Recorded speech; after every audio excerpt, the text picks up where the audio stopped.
અમદાવાદમાં બ્લડ પ્રેશરની નકલી દવા બનાવતી આંતરરાજ્ય સિન્ડિકેટનો પર્દાફાશ. પોલીસ અને આરોગ્ય ઔષધ નિયમનના સંયુક્ત ઓપરેશનમાં 3 આરોપીઓની ધરપકડ. અસલી કંપનીના નામ, લેબલ અને બેચ નંબરનો ઉપયોગ કરી નકલી દવા બનાવતા. અમદાવાદ સહિત રાજ્યના મેડિકલ સ્ટોરમાં નકલી દવાનો જથ્થો મોકલ્યો. લખનૌી સેના મેડિકલ સ્ટોરમાંથી દવાઓનો સપ્લાય થયો. નડિયાદ અને ભુજના મેડિકલ સ્ટોર્સમાંથી નકલી દવાની સ્ટ્રીપ મળી આવી. લખનૌથી 2 શખ્સોની સાથે અમદાવાદના હોલસેલ દવા વેપારી દર્શિલ સંઘવીની પણ કરાઈ ધરપકડ. દર્શિલ સંઘવી અમદાવાદ તેમજ અન્ય શહેરોમાં સબ ડિસ્ટ્રીબ્યુટર્સને નકલી દવા વેચતો હતો. સુરતમાં પ્રતિબંધિત દવાઓનું ઓનલાઈન નેટવર્ક ઝડપાયું. આરોપી નિકુંજ ગજેરા ડોક્ટરના પ્રિસ્ક્રિપ્શન વગર શેડ્યુલ H1 દવાઓનું ઓનલાઈન વેચાણ કરતો. તમિલનાડુમાં 1000થી વધુ ટાપેન્ડાટોલ દવા મોકલ્યાનું સામે આવ્યું. વિદ્યાર્થીઓને પણ નશાકારક દવાઓ પહોંચાડી તેઓ કોલ્ડ્રિંક અને ફ્રૂટ જ્યુસમાં દવા ભેળવીને નશો કરતા. દાહોદના લીમખેડામાં તહેવારોને અનુલક્ષીને ખાદ્યચીજો અંગે સઘન ચેકિંગ. મામલતદાર તેમજ ફૂડ એન્ડ ડ્રગ્સ વિભાગે લીમખેડા, દુધિયા અને બાંડીબારમાં હોટલ, નાસ્તાની દુકાનો અને ડેરીઓ પર કરી તપાસ. શંકાસ્પદ ખાદ્ય પદાર્થો અને અલગ અલગ મીઠાઈઓના સેમ્પલ લેવાયા. હાનિકારક કલરવાળી સેવનો સ્થળ પર જ નાશ કરવામાં આવ્યો. પિઝામાંથી માખી નીકળ્યાની ફરિયાદ બાદ પણ આરોગ્ય વિભાગ તરફથી કોઈ ચેકિંગ ન થતા સવાલ ઉઠ્યા. મેયર દ્વારા દાવો કરાયો છે કે સ્વાસ્થ્ય સાથે ચેડા ચલાવી નહીં લેવાય. આખા વર્ષ દરમિયાન ચેકિંગ હાથ ધરવાની સૂચના મેયરે આપી છે. છતાં રાજકોટ મહાનગરપાલિકાના આરોગ્ય વિભાગ દ્વારા ચેકિંગ કેમ નહીં તેને લઈને અનેક સવાલ. સુરતના ખટોદરામાં મીઠાઈની દુકાનમાંથી લેવાયેલા માવાના સેમ્પલ ફેલ. જયમાં વૈષ્ણવી સ્વીટમાંથી લીધેલા માવાના સેમ્પલ સબ સ્ટાન્ડર્ડ સાબિત થયા. સેમ્પલ ફેલ થવા છતાં દુકાન ચાલુ જોવા મળી. કોર્પોરેશને માવા વિક્રેતાને કોઈપણ પ્રકારની જાણકારી આપી ન હોવાનો દાવો. કોર્પોરેશને જાણકારી નથી આપી કે પછી દુકાનદાર ખોટું બોલે છે તે સવાલ.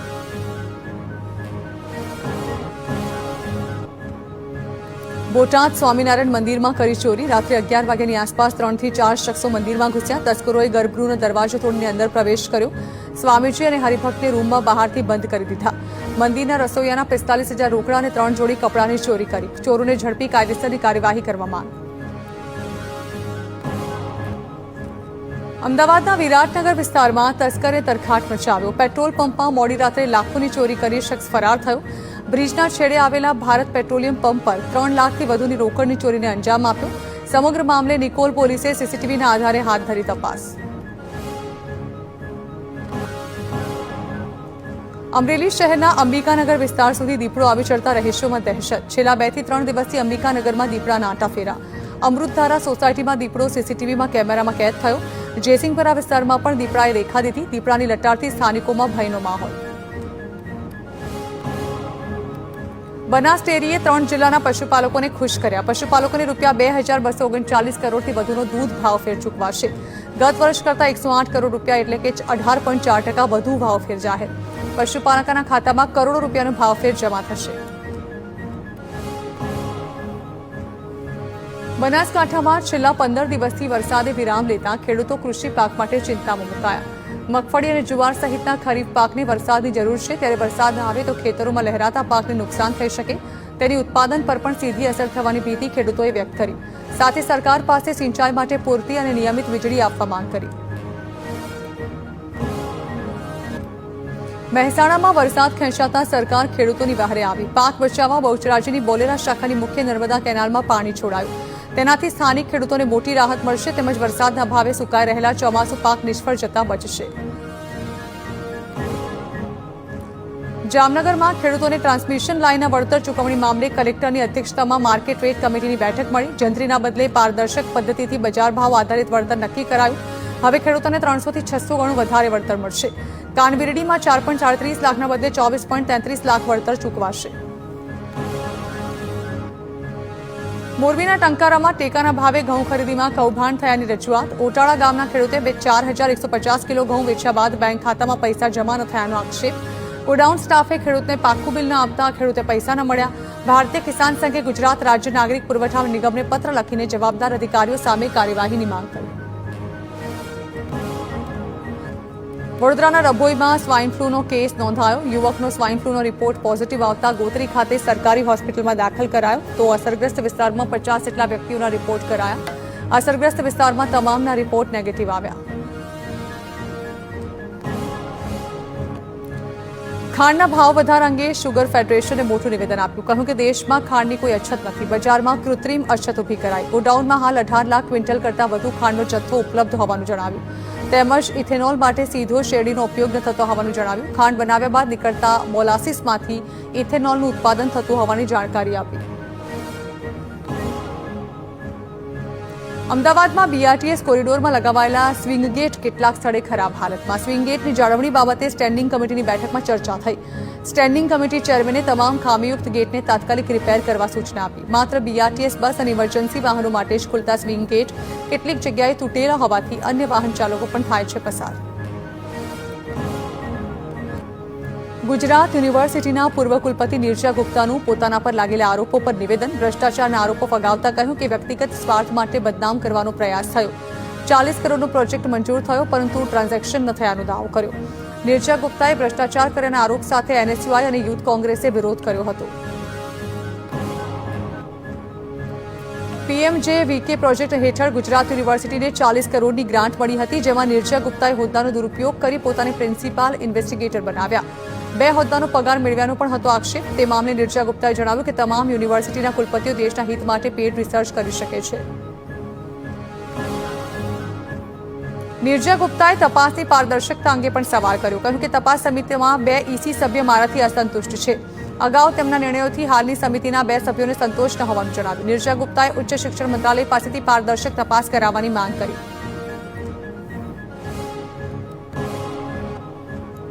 જામનગર મહાનગરપાલિકાએ મેડિકલ કોલેજની જમીન પર વોર્ડ ઓફિસ બનાવી. ગેરકાયદે બાંધકામ બાદ માલિકી હક મેળવવા પાલિકાએ કોલેજને લખ્યો પત્ર. એમપી શાહ મેડિકલ કોલેજની જગ્યામાં બનાવી વોર્ડ ઓફિસ. પડતર જગ્યા નજરે પડતા કોર્પોરેશને ઓફિસ બનાવવા દરખાસ્ત મૂકી. જમીન હજુ પાલિકાના નામે ન હોવા છતાં બાંધકામ શરૂ કરી દેવાયું. રાજકોટમાં લોધિકા ખરીદ વેચાણ સંઘની ચૂંટણીમાં 16માંથી 11 બેઠકો બિનહરીફ થઈ, જ્યારે કે 5 બેઠકો પર ચૂંટણી યોજાશે. આ 5 બેઠકો માટે કુલ 10 ઉમેદવારો મેદાને છે. આગામી 8મી સપ્ટેમ્બરે ચૂંટણી બાદ 9 સપ્ટેમ્બરે પરિણામ જાહેર થશે.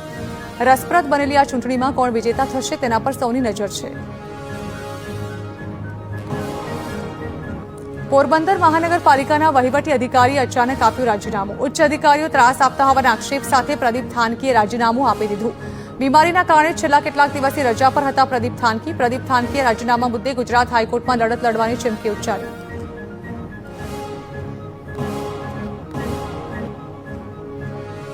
કૈલાસ માનસરોવર યાત્રાથી પરત ફર્યા વડોદરાના 34 લોકો. 18 દિવસની કૈલાસ માનસરોવર યાત્રા પૂરી કરી હેમખેમ પાછા ફર્યા.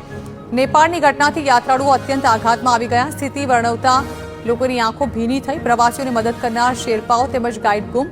યાત્રાળુઓએ કહ્યું કે ત્રિશોલી નદીનો પ્રવાહ વધારે ઉગ્ર જોવા મળ્યો હતો. નેપાળમાં ફસાયેલા ભારતીયો અંગે કેન્દ્રીય મંત્રી નીમુબેન બાંભણિયાએ આપ્યું નિવેદન. કહ્યું કે ભારત સરકાર સતત નેપાળ સરકાર સાથે સંપર્કમાં છે. ભારતીયોને પરત લાવવા એમ્બેસી કાર્યરત છે. ગુજરાત સરકારે હેલ્પલાઇન નંબર જાહેર કર્યા છે.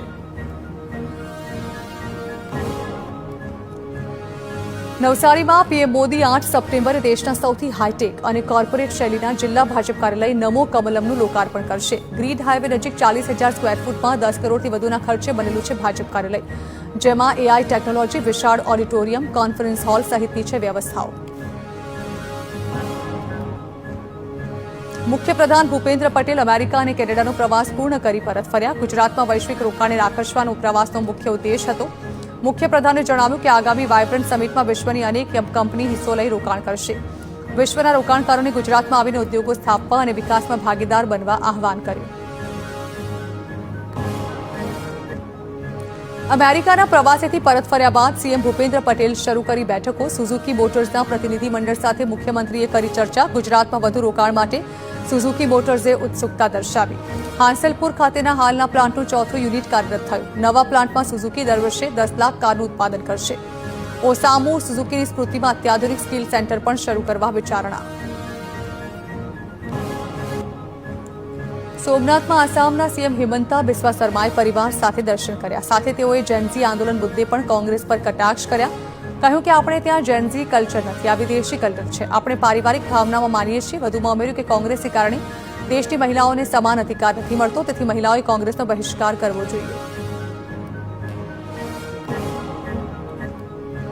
મુખ્યપ્રધાન ભૂપેન્દ્ર પટેલ અને નાયબ મુખ્યપ્રધાન હર્ષ સંઘવીએ રક્ષાબંધનના તહેવારની ઉજવણી કરી. ગાંધીનગરમાં લોકભવન ખાતે રક્ષાબંધનના પાવન તહેવારની ઉજવણી કરવામાં આવી, જેમાં રાજ્યભરના વિવિધ શહેરોમાંથી આવેલી બહેનો અને ભાજપ સંગઠનની બહેનોએ રાખડી બાંધી અને મુખ્યપ્રધાને રક્ષાસૂત્ર બાંધીને દીર્ઘાયુના આશીર્વાદ અને શુભેચ્છાઓ પાઠવી. રક્ષાબંધનના પર્વ પહેલા મુખ્યપ્રધાન ભૂપેન્દ્ર પટેલે મોટી જાહેરાત કરતા મહિલા ધારાસભ્યોને રાજ્યના વિકાસ કાર્યોને લગતી ભેટ આપી. રાજ્યની 14 મહિલા જનપ્રતિનિધિઓને 28 કરોડ ફાળવાશે. મત વિસ્તારમાં રોડ અને ઇન્ફ્રાસ્ટ્રક્ચરના વિકાસલક્ષી કામો માટે રકમ ફાળવવામાં આવશે. દરેક મહિલા જનપ્રતિનિધિને 2 કરોડ રૂપિયા વિકાસના કામો માટે મળશે. કચ્છના ભુજમાં બીએસએફના જવાનો સાથે લોક કલાકાર ગીતા રબારીએ રક્ષાબંધન ઉજવી. સરહદના રક્ષકોને રાખડી બાંધી જવાનોની સેવા સમર્પણને ગીતા રબારીએ બિરદાવી. દેશભક્તિ સાથે ભાઈ બહેનના પવિત્ર પર્વની ઉજવણી કરવામાં આવી. સુરતમાં રક્ષાબંધનને લઈને મહાનગરપાલિકાએ બહેનોને મોટી ભેટ આપી. 28 ઓગસ્ટે સિટી બસ અને બીઆરટીએસ સેવા સંપૂર્ણપણે ફ્રી રહેશે. મહિલાઓ સાથે 15 વર્ષ સુધીના બાળકો પણ ફ્રીમાં મુસાફરી કરી શકશે. ભાઈને રાખડી બાંધવા જતી બહેનોને મુસાફરીના ખર્ચમાંથી રાહત મળે તે હેતુ સાથે મનપાએ નિર્ણય લીધો. અમદાવાદના નરોડામાં કોકેઇનના જથ્થા સાથે આરોપીની ધરપકડ. 1,17,00,000ની કિંમતનું 243.1 ગ્રામ કોકેઇન પોલીસે ઝડપ્યું. ડ્રગ્સ સાથે ઝડપાયેલો આરોપી રાજસ્થાનના જાલોરનો રહેવાસી છે. તેને કોકેઇનનો જથ્થો લઈ આવવા 20,000નું કમિશન મળતું. કોકેઇન મંગાવનાર અને મોકલનાર બંને શખ્સો વોન્ટેડ જાહેર.